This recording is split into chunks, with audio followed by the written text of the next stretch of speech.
belusukan. Sekarang saya makan apa nih ya? Enak banget nih. Aku makan ya.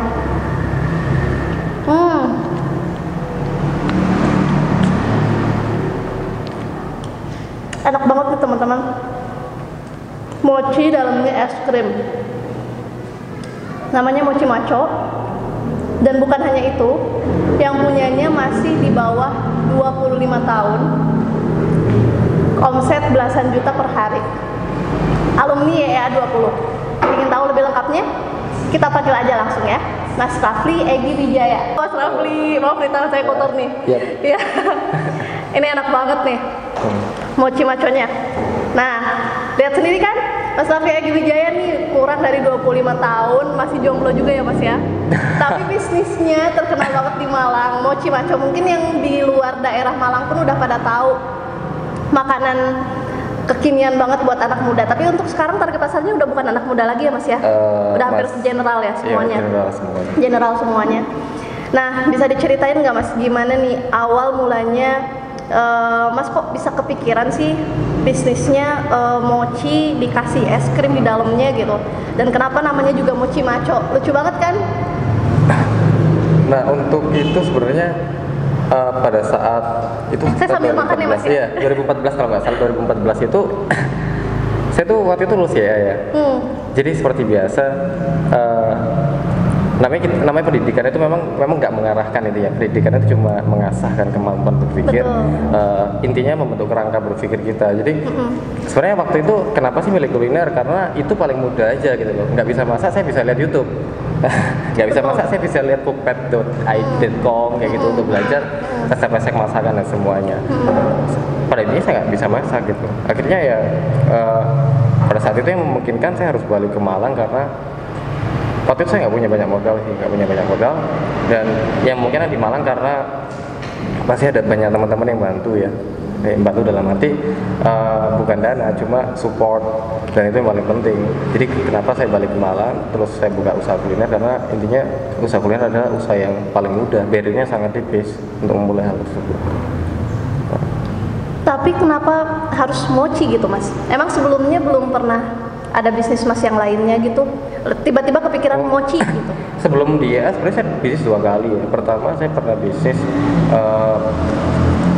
peternakan, jadi peternakan itik.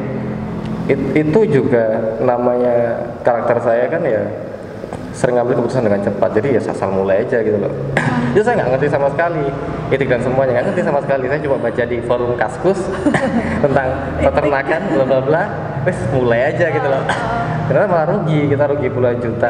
Lucu juga waktu itu, lucunya adalah kok ya saya ngelakoni hal tersebut gitu loh, padahal aku nggak paham. Dan setelah itu sebelum itu sebenarnya saya udah pernah mendalami tentang digital marketing ya. Digital marketing, jadi kayak saya kerjasama dengan supplier, khususnya waktu itu karena saya bergerak di peternakan juga, saya juga jualin makanan-makanan itu di online gitu loh. Itu udah pernah, cuma ternyata saya menemukan sebuah kelemahan di sana. Jadi untuk sektor itu supply itu belum kuat. Jadi kayak permintaan itu sering batalnya, otomatis ya saya nggak melanjutkan hal tersebut. Jadi 2 hal itu pernah saya lakoni sebelum di sini. Akhirnya masuk ke kuliner karena yang tadi paling mudah. Oke. Terus untuk pertanyaan tadi kepikiran kenapa bisa mochi es krim? Sebenarnya mochi itu asal dari Jepang ya, kita tahu. Saya tahu dulu tuh ada namanya Simply Mochi, itu bagus banget. Tapi adanya di Jepang. Itu bagus banget, keren banget. Maksudnya dia jualnya elegan banget, nggak kayak di sini ya. Kayak eleganan nggak laku gitu loh. Kita tahu gitu. Dia eleganan, packagingnya bagus banget dan semuanya. Saya lihat price-nya di Yelp.com juga. Price-nya tuh mahal gitu loh. Cuma itu ratingnya bagus dan oke, dan akhirnya pengen saya buat itu. Simply Mochi itu akhirnya saya belajar di itu benchmark saya itu.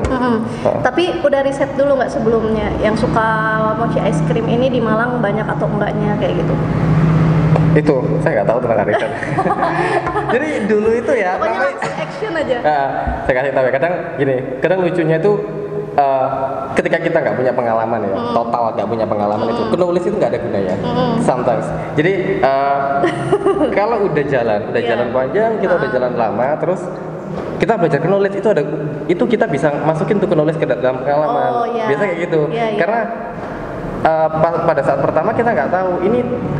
Kita tahu penulisnya karena kita belum praktek, jadi kita bingung ini tujuannya apa ya. Tapi saya riset adalah riset lokasi. Jadi saya ngitung jumlah kendaraan waktu itu. Itu waktu itu saya dibantu salah satu mentor juga, adiknya Om Jaya, Gus Dania. Saya dibantu untuk maksudnya suruh ngitungin tuh.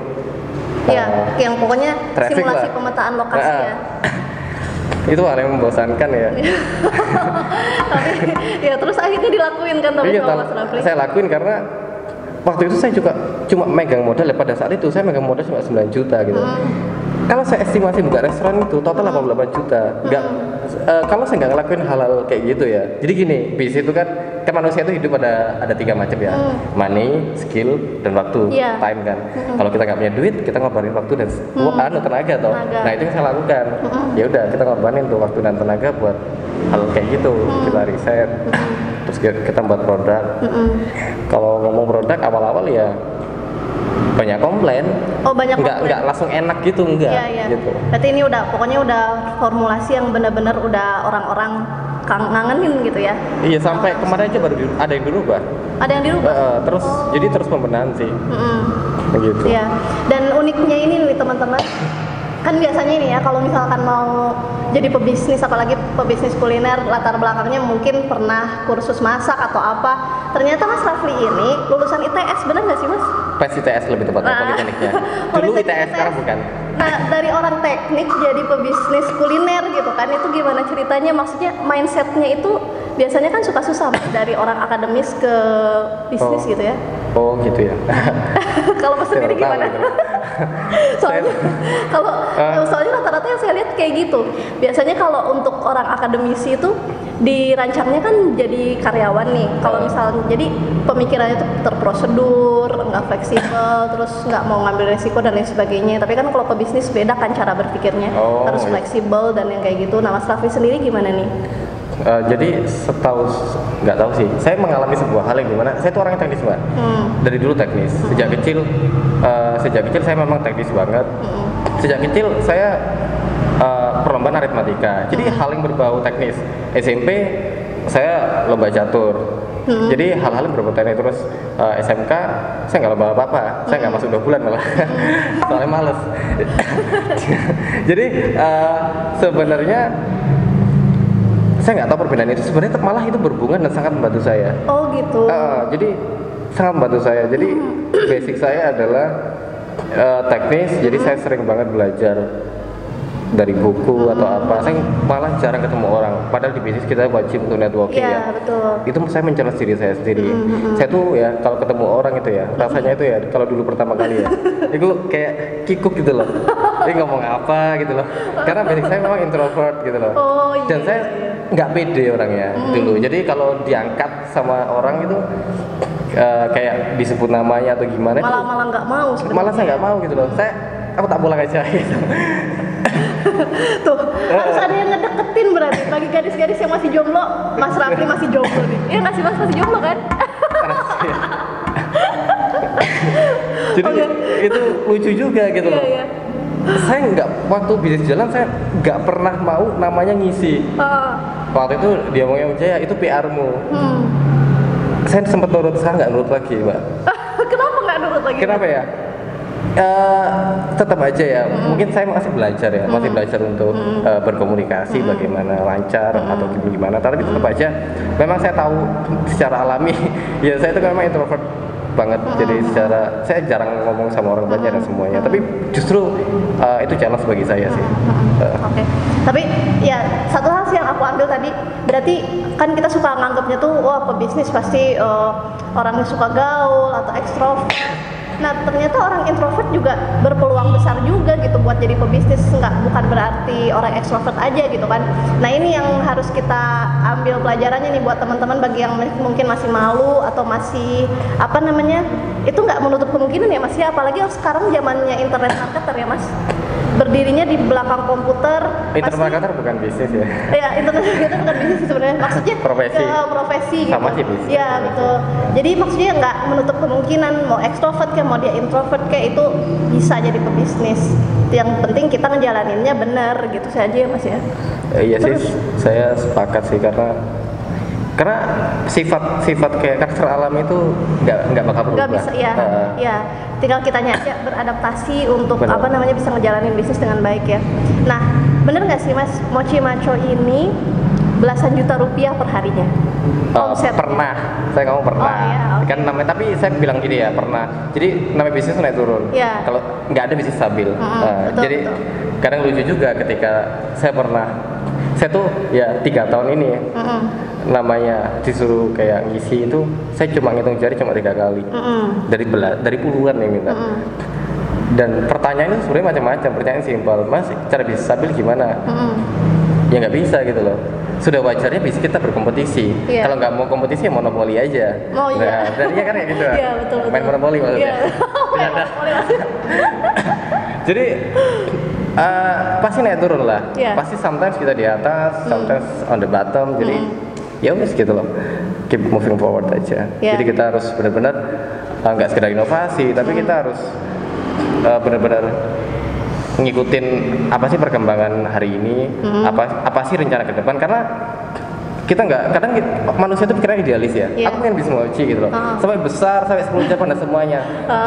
In reality-nya itu sangat berbeda banget. Jadi kita 2 tahun contoh, ini kayaknya nggak bisa, dan kita harus berani untuk pivot. Jadi pindah, gimana caranya kita harus pindah untuk tujuan tetap ya, tujuan tetap membesarkan suatu bisnis. Cuma caranya beda kan, seperti yang Om Jaya pernah bilang bahwa bisnis itu kendaraan. Betul. Jadi bisnis logika sederhana kok, jangan masukin emosional, jangan terlalu dicintai juga gitu. Gitu. Betul. Dan yang aku menarik nih dari Mas Rafli, teman-teman harus tahu, kalau misalkan seusianya Mas Rafli ini di bawah 20 tahun gitu kan, itu pasti pinginnya tuh kalau udah bisnisnya jalan tuh pinginnya head on gitu ya, beli mobil atau misalnya kemana kek main atau memperbaruin gadget. Tapi yang aku lihat Mas Rafli ini enggak. Kenapa mas?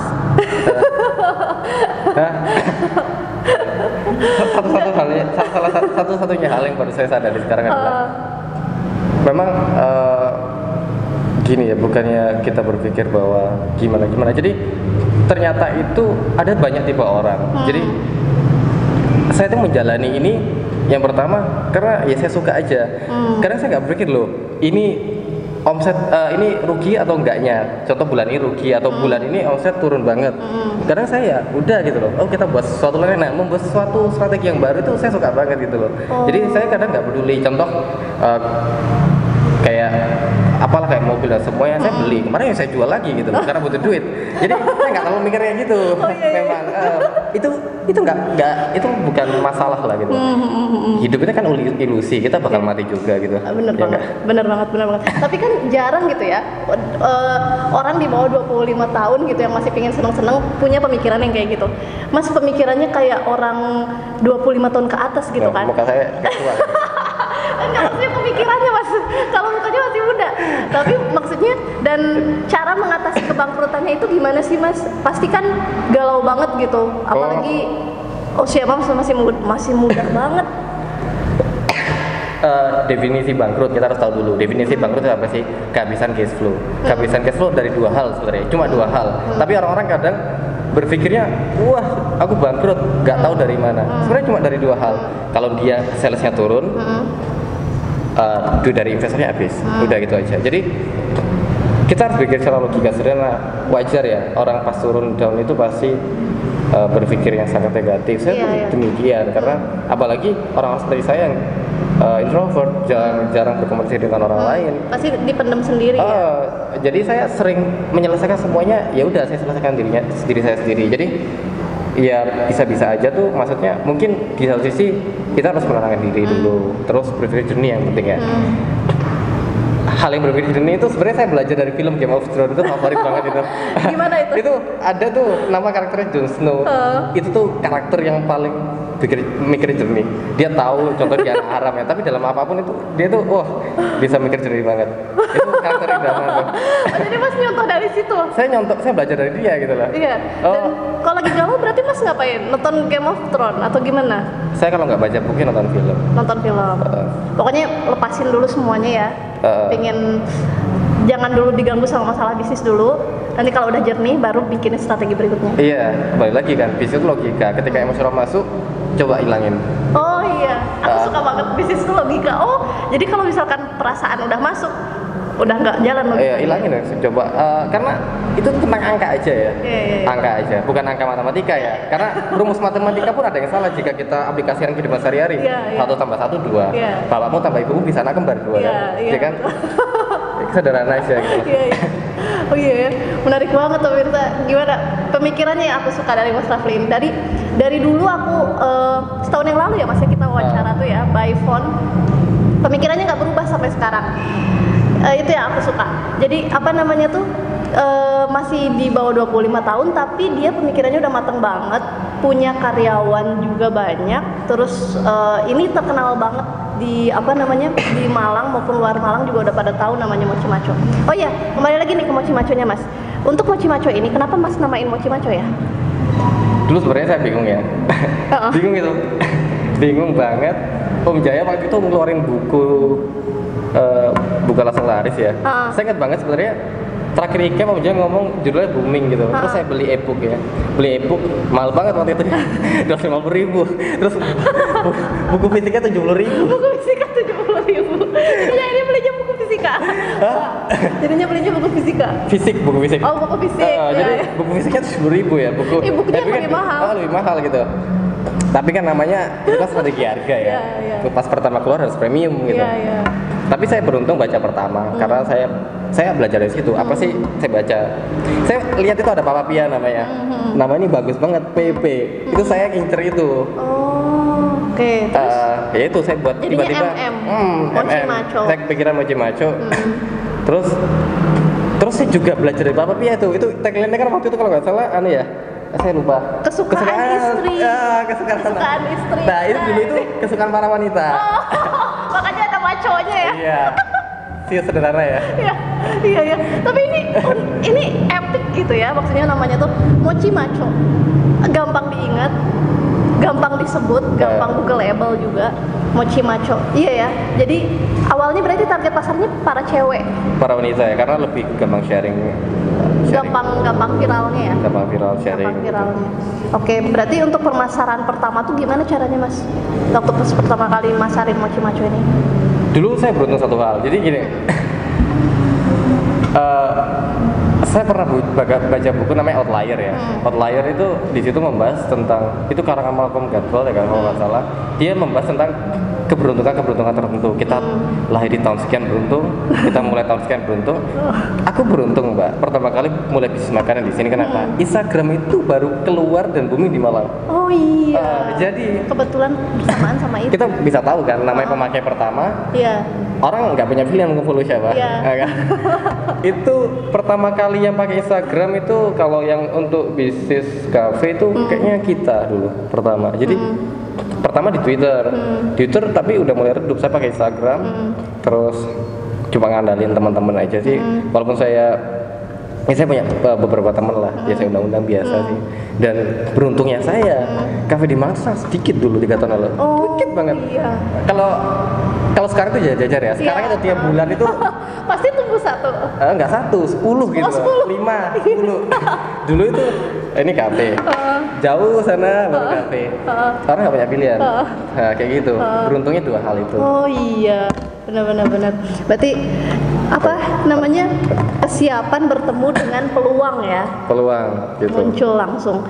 Terus dari Instagram doang, tapi bukan Instagram Ads. Bukan, dulu cuma posting-posting biasa aja. Posting biasa aja. Tapi viral dari situ ya? Iya sih, viral aja karena kembali lagi ya gini ya. Viral itu kan sesuatu hal yang sangat mudah ya. sangat baru viral, menjijikkan viral, sangat menjijikkan viral ya enggak, sangat menakutkan viral, sangat mewah viral. Pokoknya sesuatu yang sangat itu pasti viralnya gitu loh. Betul. Apalagi dengan picture yang oke, terus copywritingnya oke banget gitu kan. Bener banget. Apalagi nih ngelihatnya aja juga udah ngegiurin. Pas tapi aku udah cair lihat, iya udah cair. Iya ini harus dimakan cepet-cepet makanya biar gak cair tuh. Tapi pas aku paling suka kalau udah ngelihat fotonya tuh dibuka terus ada lelehan es krimnya gitu. Ya itu bagus banget. Ini apa nama Instagramnya mas? Mochi Macho. Mochi Macho aja ya. Mochi Macho. Bisa dilihat di lengkapnya di situ. Di mana ini outletnya? Outletnya di Jalan Soekarno-Hatta. Jalan Soekarno-Hatta. Terus sekarang itu kami juga nyuplai kayak kafe-kafe di luar kota, produk mochinya aja. Kami nyuplai di Banyuwangi, terus di Pasuruan, terus kami juga supply di Jakarta, terus supply di Gresik, terus Tangerang, Semarang. Sementara itu yang supply continue, tapi untuk yang penjualan seperti kayak mereka jual lepas tanpa kafe, kayak bergabung sama produk lain, itu sekitar ada di 40 kota kalau nggak salah. 40 kota. Wow.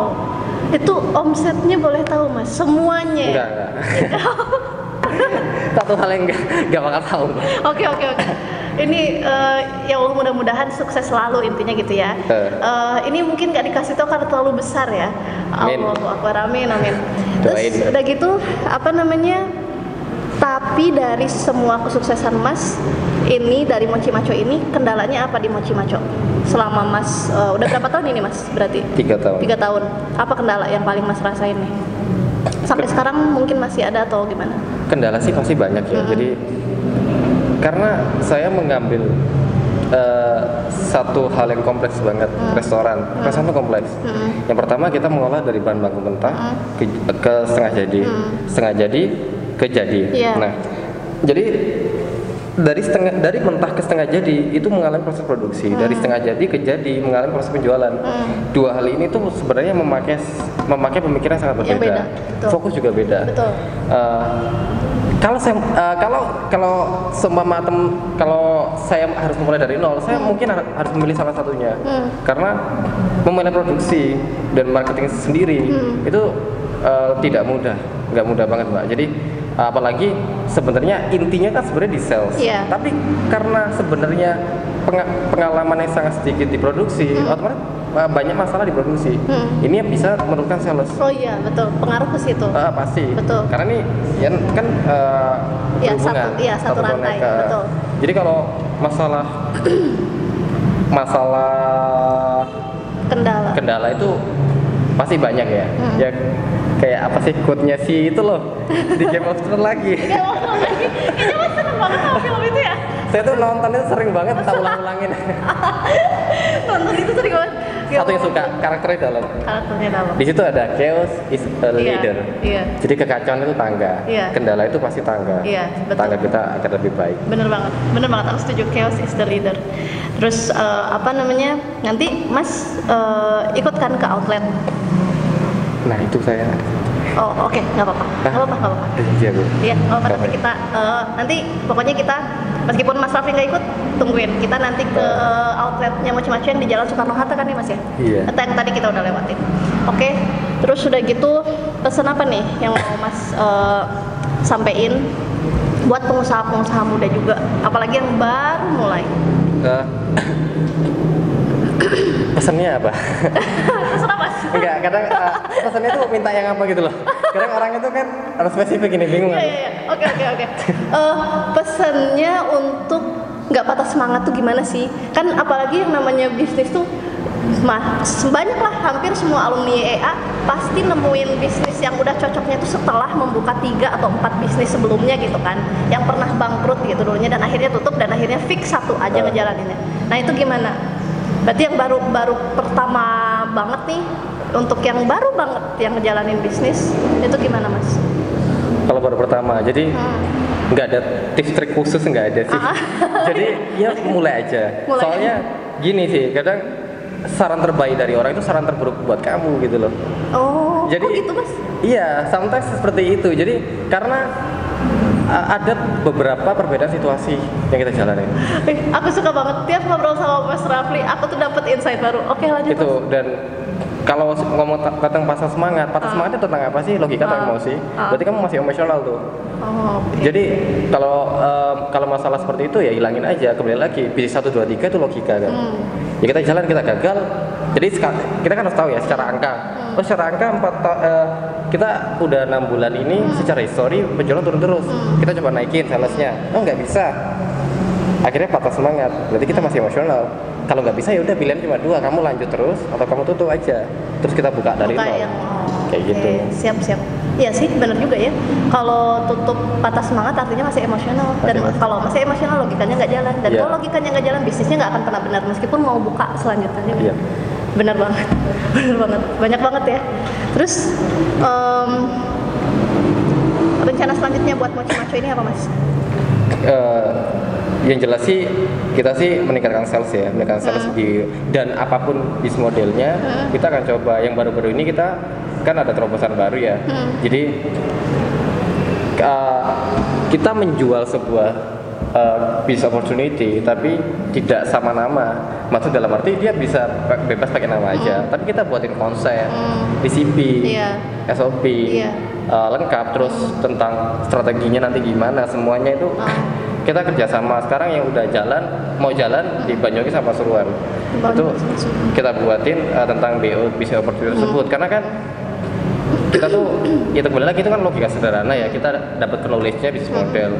Jika kita contoh turun di outlet, kita harus cari di luar dong, delivery belum nggak nyampe, kita harus cari di luar lagi, coba reseller nggak dapet kan nyari di luar lagi. Ya apa caranya tetap kalau kita mati di satu ada lainnya gitu untuk menambah kayak gitu. Betul. Untuk kedepannya yang jelas meningkatkan omset. Oke. Amin. Semoga tambah sukses terus ya Mas ya untuk Mochi-Macho-nya. Amin. Thank you. Dan mudah-mudahan ditunggu nih cabangnya di Bandung.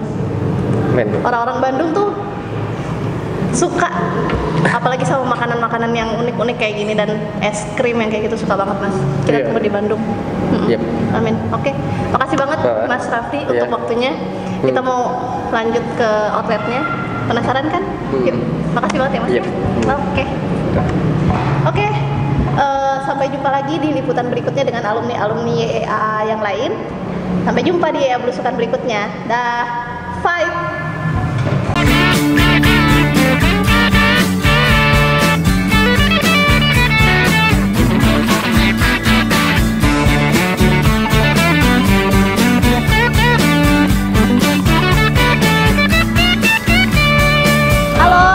Kembali lagi di YEA Belusukan.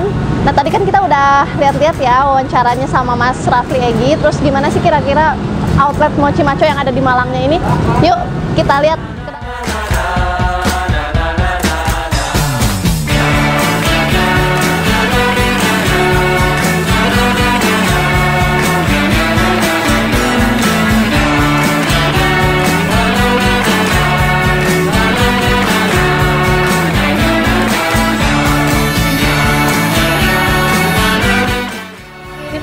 Datang, aku tadi pesen durian sama vanila, enak banget.